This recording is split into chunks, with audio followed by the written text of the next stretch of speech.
Your faith is your servant. నీ విశ్వాసమే నీ దాసుడు. Your servant can accomplish so many things for you. ఆ విశ్వాసము నీకు అనేక కార్యాలను చేసి పెడుతుంది. That is why Jesus said, your faith shall heal you. Your faith has healed you. Your faith shall save you. నీ విశ్వాసం నిన్ను రక్షిస్తుంది, విశ్వాసము నిన్ను స్వస్థపరుస్తుంది అన్నాడు. He did not say my power shall save you. నా శక్తి నిన్ను రక్షిస్తుంది అని చెప్పలేదు. Of course his power was involved. అవును, ఆయన శక్తి ఉన్నది. But he was saying that your faith has healed you. Your faith shall save you. నీ విశ్వాసం నిన్ను రక్షిస్తుంది, ఆ విశ్వాసం నిన్ను స్వస్థపరుస్తుంది అని. Your faith can save you, can heal you, can deliver you. నీ విశ్వాసం నిన్ను స్వస్థపరుస్తుంది, విడిపిస్తుంది. Read verse 22. 22వ వచనం చూడండి. అందుకు యేసు వారితో ఇట్లా నేను, మీరు దేవుని యందు విశ్వాసం ఉంచుడి. Telugu it says have faith in God. దేవుని యందు విశ్వాసం ఉంచుడి. But in Greek it doesn't say faith in God. It says have faith of God. అంటే దేవుని యొక్క విశ్వాసాన్ని కలిగి ఉండండి. దేవుని యందు విశ్వాసం కాదు, దేవునిలో విశ్వాసం ఉంచడం కాదు. Have faith of God. దేవుడు కలిగి ఉన్న విశ్వాసాన్ని కలిగి ఉండని. That is what in Greek it says. దేవుని లాంటి విశ్వాసాన్ని కలిగి ఉండండి. Which means whatever the kind of faith that God is having, దేవునికి ఎలాంటి విశ్వాసం అయితే ఉందో, you must also have same kind of faith in your heart. అదే విశ్వాసం నీ హృదయంలో కూడా ఉండాలి. When God was saying let there be light, he was using faith and he was speaking. ఆయన విశ్వాసంతో వెలుగును కలుగును గాక అని చెప్పాడు, వెలుగు కలిగింది. And so the light came into existence. అప్పుడు వెలుగు కలగడం ప్రారంభించింది. God was creating the world by faith. దేవుడి విశ్వాసంతోనే సమస్తాన్ని చేశాడు. And so you must also use the same kind of faith that God has. దేవునికి ఉన్న విశ్వాసాన్ని మీరు కూడా వాడాలి. And you must say I don't have faith. నాకు విశ్వాసం లేదని చాలా మంది అంటారు. That is the number one lie of the devil. అది సాతాను మొదటి అబద్ధము. People say brother prophet I don't have such kind of faith. నాకు అలాంటి అంత విశ్వాసం లేదు అంటారు. That is a lie. అది అబద్ధము. When you believe Jesus, when you receive Jesus, when you receive God into your heart, you receive the faith of God. యేసుక్రీస్తుని అంగీకరించి యేసుని నీ హృదయంలో చేర్చుకున్నప్పుడు దేవుని విశ్వాసం నీలోకి వచ్చింది. The problem is not that you don't have faith, but you are not using the faith that God has given to you. విశ్వాసం లేకపోవడం కాదు కానీ ఆ విశ్వాసాన్ని మీరు వాడకపోవడమే మీకు పెద్ద సమస్య. You did not learn how to use your faith. అది విశ్వాసాన్ని ఏ విధంగా వాడాలో మీరు తెలుసుకోవట్లేదు. Your faith is your master, your servant. నీ విశ్వాసమే నీ దాసుడు. Your servant can accomplish so many things for you. ఆ విశ్వాసం నీకు అనేక కార్యాలను చేసి పెడుతుంది. That is why Jesus said your faith shall heal you. Your faith has healed you. Your faith shall save you. నీ విశ్వాసం నిన్ను రక్షిస్తుంది, విశ్వాసం నిన్ను స్వస్థపరుస్తుంది అన్నాడు. He did not say my power shall save you. నా శక్తి నిన్ను రక్షిస్తుంది అని చెప్పలేదు. Of course his power was involved. అవును, ఆయన శక్తి ఉన్నది. But he was saying that your faith has healed you. Your faith shall save you. నీ విశ్వాసం నిన్ను రక్షిస్తుంది, ఆ విశ్వాసం నిన్ను స్వస్థపరుస్తుంది అని. Your faith can save you, can heal you, can deliver you. నీ విశ్వాసం నిన్ను స్వస్థపరుస్తుంది, విడిపిస్తుంది. How much faith you need to receive salvation? నీకు రక్షణ పొందుకోవడానికి నీకు ఎంత విశ్వాసం కావాలి? Do you need 1 quintal faith or 1 ton faith? How much faith you need? నీకు ఎంత విశ్వాసం కావాలి? Simple faith.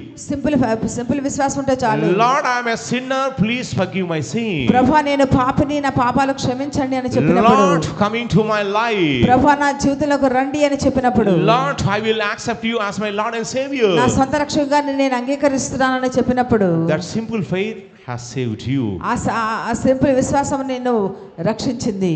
The same faith which has saved you can also heal you, can also deliver you, can also prosper you. ఆ విశ్వాసమే నిన్ను స్వస్థపరుస్తుంది, రక్షిస్తుంది, నిన్ను అభివృద్ధి పరుస్తుంది. You don't need great faith. నీకు పెద్ద గొప్ప విశ్వాసం అవసరం లేదు. What faith you have is a great faith. నీకున్న విశ్వాసమే గొప్ప విశ్వాసము. But your understanding is different. నువ్వు అర్థం చేసుకోవడం. You think for salvation less faith is enough. నువ్వు రక్షణ పొందుకోవడానికి కొద్ది విశ్వాసం చాలు. But you are thinking for healing and deliverance great faith is needed. కానీ స్వస్థ పొందుకోవడానికి గొప్ప విశ్వాసం కావాలనుకుంటావు. What faith you used to receive salvation, same faith can help you. It is enough to heal you, to deliver you, to prosper you. నువ్వు రక్షణ పొందుకోవడానికి ఏ విశ్వాసాన్ని వాడావో అదే విశ్వాసము నేను స్వస్థపరచడానికి, విడిపించడానికి, అభివృద్ధిపరచడానికి సరిపోతుంది. But what is the problem with you? కానీ నీతో ఉన్న సమస్య ఏంటి? After you became a believer, you came into the church of God. నువ్వు విశ్వాస అయిన తర్వాత అప్పుడు దేవుని దగ్గరికి వస్తున్నావు. No, you join in the church of God. నువ్వు దేవుని సంఘంలో చేరుతున్నావు. And you are hearing so many different kinds of teaching. అనేక బోధనలు వింటూ ఉన్నావు. And so your mind is poisoned. నీ మైండ్ అంతా పాయిజన్ అయిపోయింది. You are watching all the so-called scholars and theologians and panditas and pamaras, their suntas, their discussions and debates in the YouTube. And your faith has gone away. YouTube లో ఉన్న వీడియోలనే చూసి నీ విశ్వాసాన్ని పోగొట్టుకుంటున్నావు. Nowadays people are interested for debate. ప్రజలు ఇప్పుడు debate కోసం చాలా మంది ఇంట్రెస్ట్ చూపిస్తున్నారు. They want debate, discussion, debate, and yes, they want to prove their point. వారి పాయింట్ ని ప్రూవ్ చేసుకోవడానికి డిబేట్లు పెడుతూ ఉన్నారు. Don't ever have any debate with the devil. సాతానుతో ఎప్పుడు డిబేట్ పెట్టకండి. That is a foolishness to the maximum. మీకున్న మూర్ఖత్వం అది.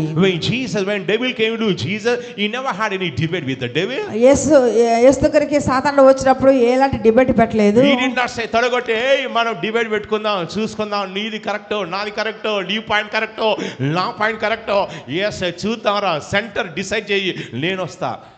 He did not discuss like that with the devil. సాతానుతో ఎలాంటి డిస్కషన్ పెట్టలేదు. నువ్వు ప్లేస్ నువ్వు డిసైడ్ చేస్తే పర్లేదు, నేనే డిసైడ్ చేద్దాము, పెట్టుకుందాం, డిబేట్ పెట్టుకుందాం, చూద్దాం, నువ్వు కరెక్టో నేను కరెక్టో, నీ జ్ఞానం గొప్పదో నా జ్ఞానం గొప్పదో. వీళ్ళంతా కూడా పరిసయ్యుల సంఘానికి సంబంధించిన వాళ్ళు. Jesus never had any discussion, debate with anybody. ఎవరితోనూ యేసు డిస్కషన్ డిబేట్లు పెట్టలేదు. Someone will be calling our ministry office number saying we want to have a debate with the pastor, your pastor. ఎలాంటి పాస్టర్తో డిబేట్ పెట్టలేదు. No, they are calling our office number. Sound please. వారు మా office number కి call చేస్తారు. And they are saying yes, we want to meet G.M. Moses, we want to have discussion with him. అతనితో మేము discussion చేయాలి అని అంటారు. So yes, fix a date. ఒక డేట్ ని ఫిక్స్ చేయండి అంటారు. My philosophy is this. నా ఫిలాసఫీ ఇది. You will become fool and bigger fool when you start your discussion and debate with the devil.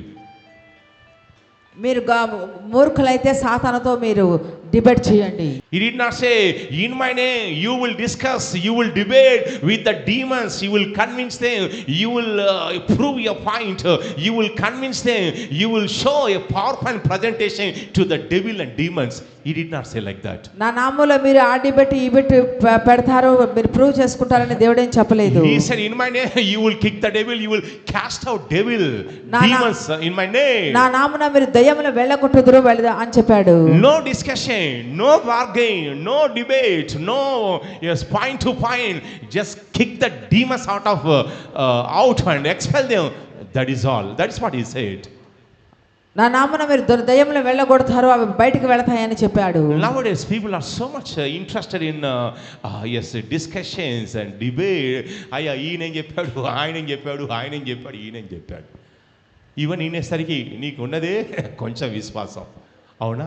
అది కూడా ఎగిరిపోయే. ఇప్పుడు నీకేందంటే ఇప్పటిదాకా క్లారిటీ ఉండే, వాళ్ళ మాట ఏంటి, వీళ్ళ మాట ఏంటి, అయ్యగారి మాట ఏంటి, ఇప్పుడు నీ మైండ్లో అసలు కన్ఫ్యూజన్ వచ్చి ఎవరు కరెక్ట్. డెవరెన్స్ పరిచర్య నమ్మాలి, డెవరెన్స్ చేసే వాళ్ళ యొక్క వీడియోస్ చూడాలి, ఆ దయ్యాలు ఏం చెప్తున్నాయో చూడాలి, వాళ్ళ టీచింగ్ వినాలి. వాళ్ళ టీచింగ్ విన్నప్పుడు మీకు అర్థమవుతుంది సిక్నెస్ అనేది దేవుడు ఇచ్చేది కాదు, అది సైతాన్ నుంచి వస్తుంది, మన నుంచి వస్తుంది, లేక చేతబడి నుంచి వస్తుంది. కానీ దేవునికి సిక్నెస్కి ఎలాంటి సంబంధం లేదు అని స్పష్టంగా తెలుసుకోవాలి. అప్పులు వచ్చినా, సమస్యలు వచ్చినా కానీ, ఏ కష్టం వచ్చినా కానీ దేవునికి కష్టాన్ని ఇవ్వడం లేదు. ఎస్, నువ్వేదో తప్పు చేస్తుండొచ్చు, లేదంటే ఎస్ దురాత్మలు పనిచేస్తుండొచ్చు అని ఈ స్పష్టమైనటువంటి క్లారిటీ కనుక ఉన్నట్లయితే విజయం నీదే.